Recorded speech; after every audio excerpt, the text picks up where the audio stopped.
to Integrated Spine Pain and Wellness Pain Perspective. I am Nikki Goyle, and I am here with my husband, Dr. Ashu Goyle. And today we are going to talk about food coaching. This is something that we offer at ISPW, and we've touched on it in previous episodes, but we really want to talk about the importance of diet. We can really teach patients and educate patients on healthier ways of eating and basically how to hopefully prevent inflammation that is normally caused by food that they are consuming on a daily basis.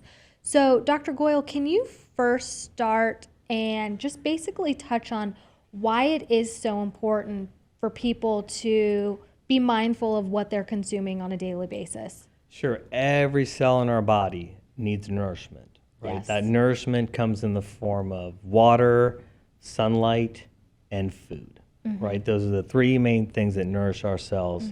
Your food gets integrated into every cell in your body, right? So what you put into your body truly makes up your physical Who you form. are. Exactly. Yeah, you are what you eat. Yeah, So I've always believed that food is medicine. absolutely. Have I lived by that? Not necessarily, you know. We're human, We're still right? human, yes, Yeah. exactly, and a lot of goodies We out like there. to indulge. For sure. But I think when you're dealing with, living a healthy lifestyle Yeah. and being more mindful about your state, your physical state, and your mental state, then food plays a key role in that. Yeah. Well, and I feel like when you're younger, you and I both know this, you don't focus on the importance of a healthy diet because when you're younger, you think you're invincible. You're not thinking about as you age and disease and prevention of disease. You're just, living in the moment, enjoying your life. But I think that when you get to a certain age, or I think there's two things. You get to a certain age and you decide, I want to make sure that I'm taking care of the body that I have so I can age gracefully.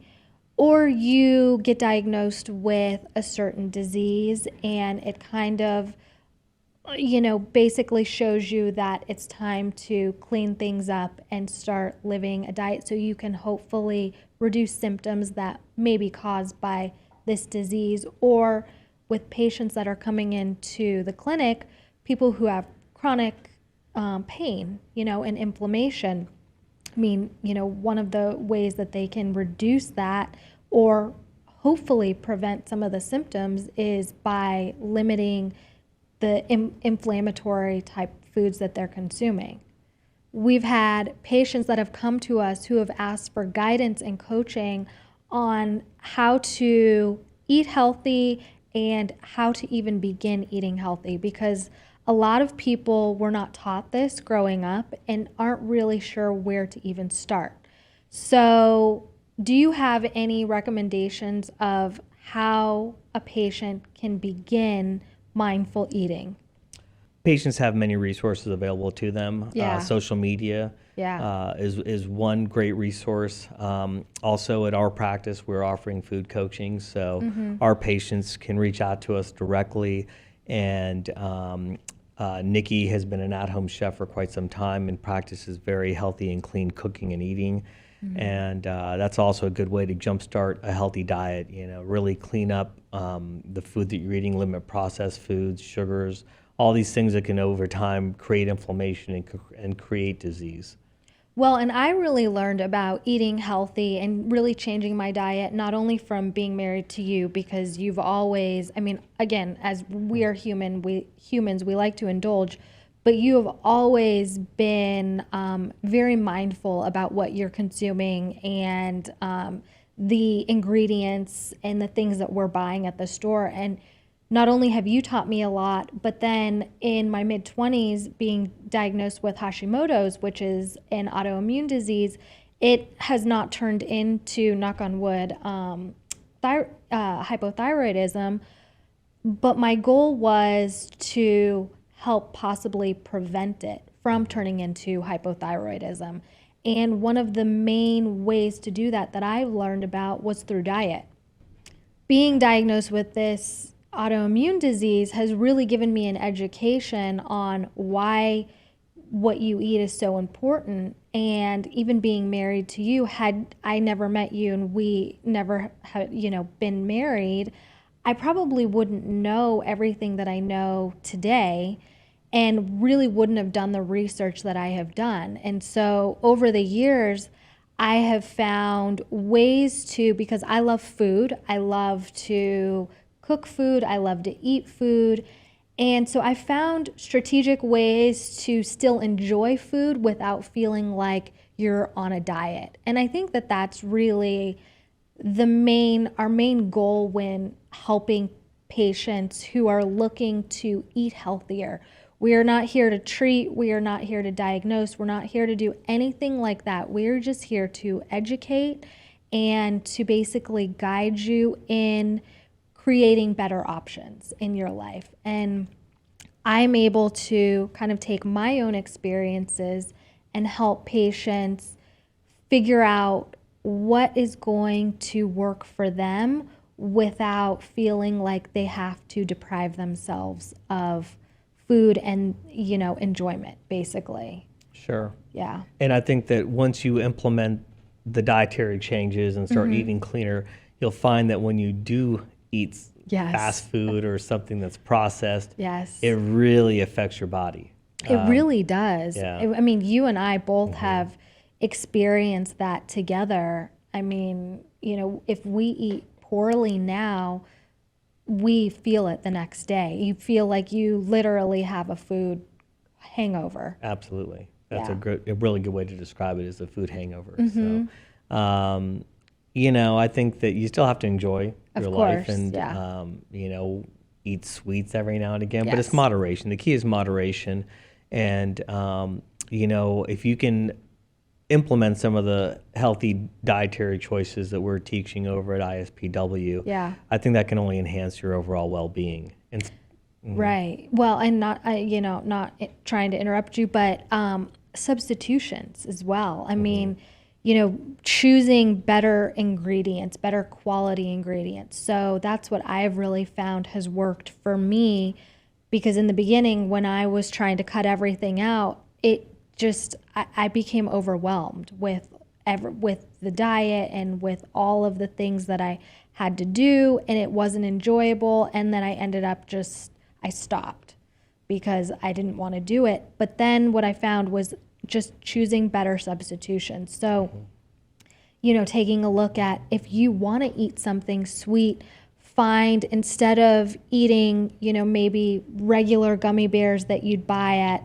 a grocery store, and finding something that's made with like real fruit juice and, different types of sugars. So better for you, and I'm going to use quotes, better for you sugars like coconut sugar, things like that. So again, you don't feel like you're depriving yourself. You're still enjoying life, but maybe having things that, consuming ingredients that are, not going to cause quite the inflammation that, maybe cane sugar would. Absolutely. Yeah. It's good to know what the options are, and that's what we can provide. Well, and then also I think another one is when you're eating out. A lot of patients aren't really sure when they're eating out, what can I eat, what can't I eat, what shouldn't I eat, and it's pretty much giving patients a guide and showing them, if you're going to go eat out, if you have chronic inflammation, here are things that you might want to, stay away from, but here are things that you can kind of consume and still enjoy yourself, eat out, but not feel inflamed the next day. Yeah, so I think with food coaching, what we offer is something for people who are looking for wellness. Yeah. Right? An overall way to improve their well-being. Optimize health. Optimize health. Yeah, optimize their everyday. And you do that through consuming nutrient-rich, healthy whole foods. Yes. And limiting the processed foods and refined sugars and all the things that can potentially cause inflammation. Right. And giving patients recipes that they can, create at home that are easy and that actually taste good, I think is important as well. I do too. And you touched on this a little bit, with all the fad diets that are out there. Yes. I think that it's really important to find what works for each individual person. It's not one size fits all with these Right. things. And also people tend to get on these diets, but they're not sustainable. Right. So they'll lose weight and then it comes right back. So I think the key is to have someone who can guide you in making the right food choices that work for you and that are sustainable over Exactly. decades or the rest of your Exactly. life. And I mean, and if somebody really does have a disease or, something that is serious and they do need a nutritionist or, they need to, speak to their doctor regarding, what foods to eat or not eat. They should do that with their physician. We're just really here to help, like you said, optimize health and nothing more. And wellness. Wellness, and just show people, how to eat better. Yeah. Exactly. Without being on a diet. Right. Without being on a Without diet. being on a diet. Exactly. So if you have questions regarding food coaching at ISPW, you can reach out to us on our website, www.ispwscottsdale.com. You can also follow me. I do anti-inflammatory recipes that are easy. I try and make them in about 20 to 30 minutes or less, so people can actually do them at home and they are actually approachable. So you can follow me at Nikki's Great Tastes. That's on Instagram, or nikkisgreattaste.com. I have lots of videos and recipes there. And then you can also make an appointment to come and see me at our clinic, and we can do a consultation and I can help kind of figure out what guidance or education you might need in order to start your health journey. Thank you for tuning in today. And Dr. Goyle, thank you for the conversation on food and the importance of nourishing your body. Stay tuned for further episodes, and we will see you soon. Thank you. Thank you.